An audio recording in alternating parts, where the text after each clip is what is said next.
Olá, eu sou o Lucinei. E eu sou Elisângela.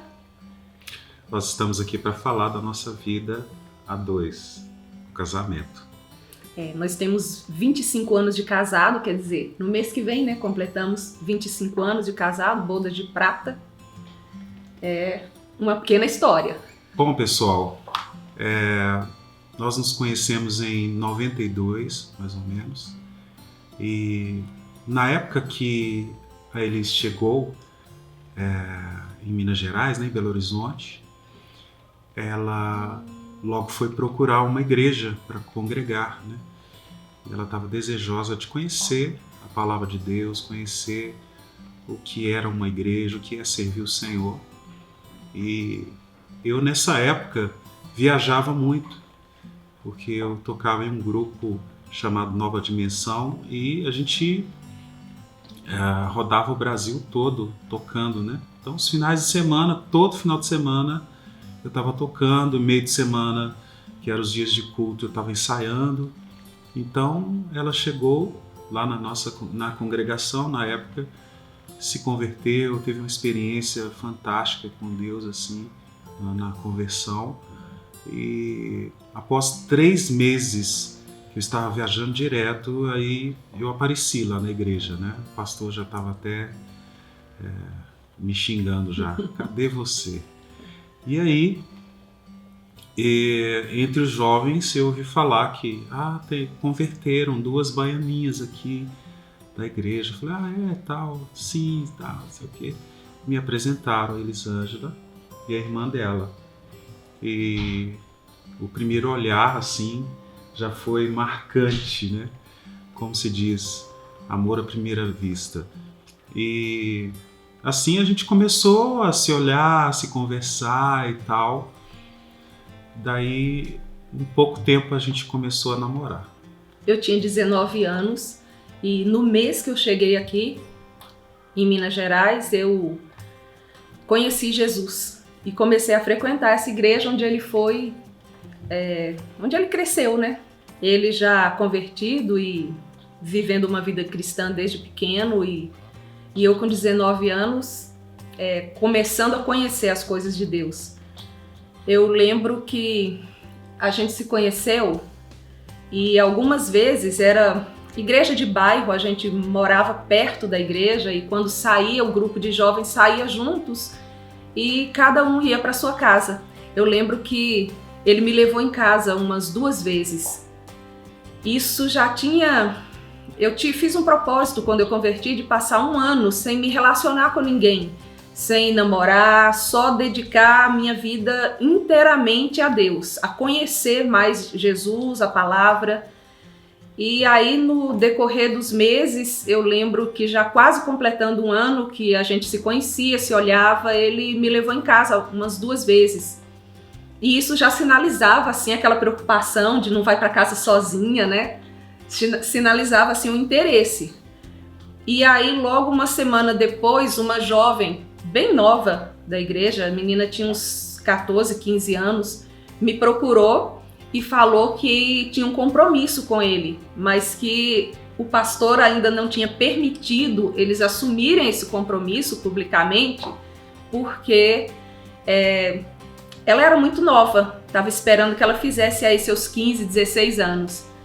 E aí eu fiquei muito chateada com ele, eu falei, como que pode, cara de pau, o cara tem um compromisso com uma menina de 14 anos e fica me levando em casa, Aí eu fiquei muito chateada e dei um gelo nele, afastei, não quis mais conversar com ele.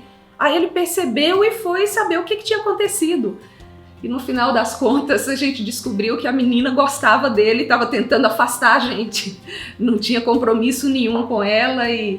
Aí acabou que a situação que ela inventou acelerou o processo porque ele veio me procurar e declarar a intenção de que queria estar orando comigo e a gente buscando de Deus se era para a gente ter um relacionamento mesmo, levar adiante. E eu lembro que uma das coisas que mais me chamou a atenção nele foi justamente a pureza de caráter, a sinceridade, a forma de lidar com as coisas de maneira muito simples, sem muito alarde.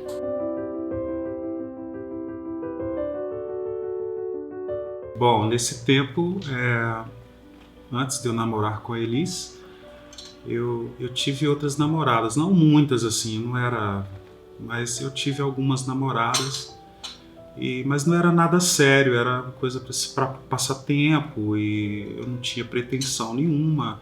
Então ficava aqueles namoricos aqui e ali, e chegou um momento que Deus falou comigo, assim, diretamente, que eu precisava sossegar e achar uma pessoa certa e namorar com ela.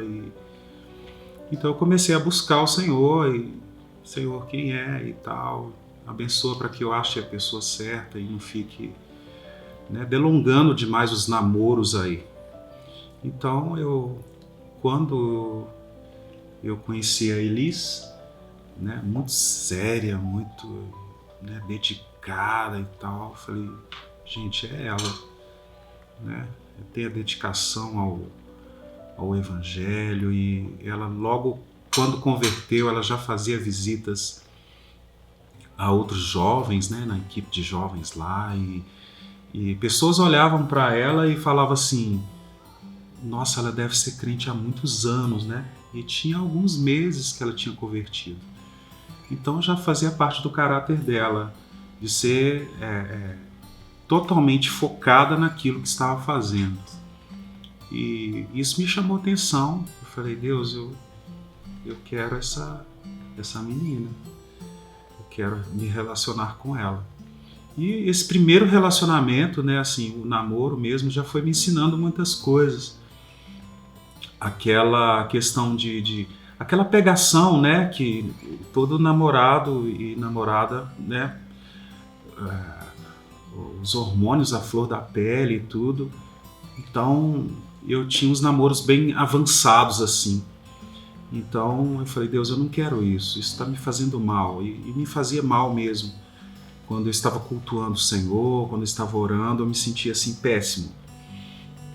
E aí a gente conversou, tal, quando a gente já estava namorando, e Elisângela já tinha feito o propósito com Deus, e eu também estava com esse mesmo pensamento, da gente não avançar as coisas, não, da gente conversar mais e não trocar muitas carícias assim a ponto de perder o controle, né? Então isso não é coisa de outro mundo, porque isso acontece, mas quando eu vi esse propósito na vida dela e eu estava com o mesmo propósito da gente ter um namoro, né, mais tranquilo assim, né?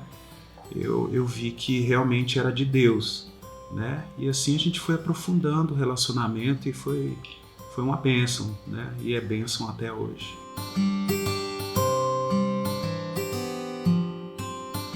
Bom, como eu era bem nova convertida quando a gente começou a namorar, a gente demorou 1 ano e meio mais ou menos para ter uma conversa mesmo de namoro.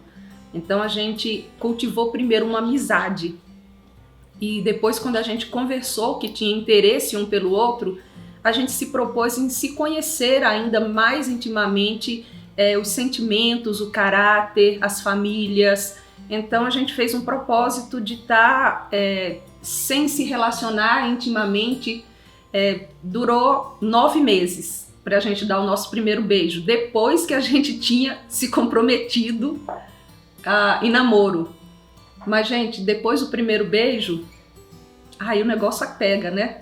Foi 2 anos e meio de namoro, noivado e casamento, e uma graça de Deus pra gente manter uma vida em santidade.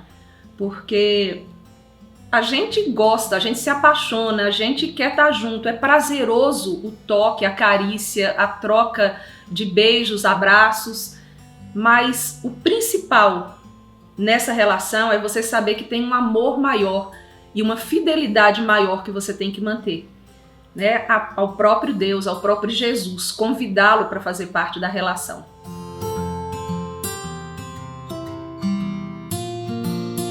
Eu tenho uma ilustração muito, muito bacana, eu lembrei aqui agora, numa das avenidas vindo de Contagem para Belo Horizonte, tem um coqueiro que uma outra árvore cresceu em volta dele. Mas não só cresceu em volta dele, a árvore ela se envolveu no coqueiro.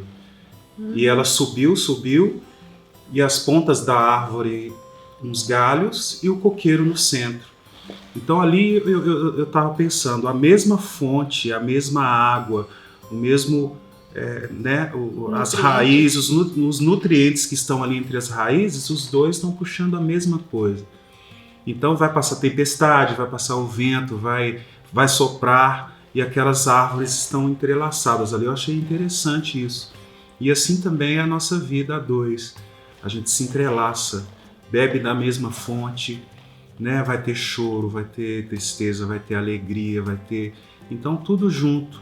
E o perfeito é que Deus é quem sonhou com esse entrelaçar, né, de amor e formar uma família. Uma coisa que eu percebo é o seguinte: a gente, quando fica enamorado, se apaixona e sempre busca de Deus, né? Deus, me mostra se essa é a pessoa mesmo que o Senhor tem para mim. E alguns até romantizam ou espiritualizam ao extremo, dizendo, puxa, como que será que esse é o homem que Deus preparou para mim? Ou às vezes o homem busca, será que, como se nós fôssemos duas metades que estivesse esperando se juntar e encaixar de forma certa. E na verdade Deus, ele não determina ou não escolhe ninguém para ninguém. É importante que a gente saiba que a escolha e a responsabilidade por essa escolha é totalmente nossa. Então a gente decide amar e decide valorizar as virtudes, as qualidades, em detrimento a todos os defeitos e dificuldades, porque certamente eles virão, né?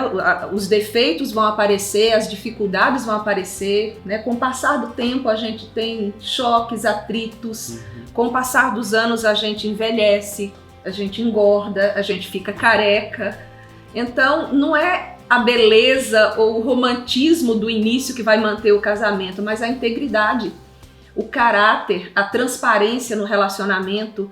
Isso é que é uma construção de amor permanente. Então, o conselho eu acho que eu deixo para os jovens que estão começando aí, pensando em namorar, noivar, casar, faça a sua escolha e se responsabilize por ela. Decida amar, decida se entregar, decida se doar. Não entre numa relação buscando ser preenchido, saciado, ser feliz, mas decida fazer o outro feliz. Decida entrar numa relação dando e não querendo receber. Isso faz toda a diferença.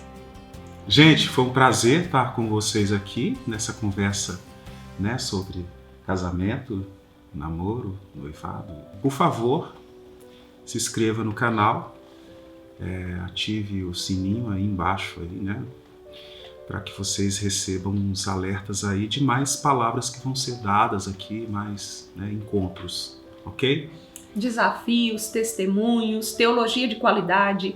Ative o sininho e fique ligado aí. Ok, tchau, tchau. Um beijo.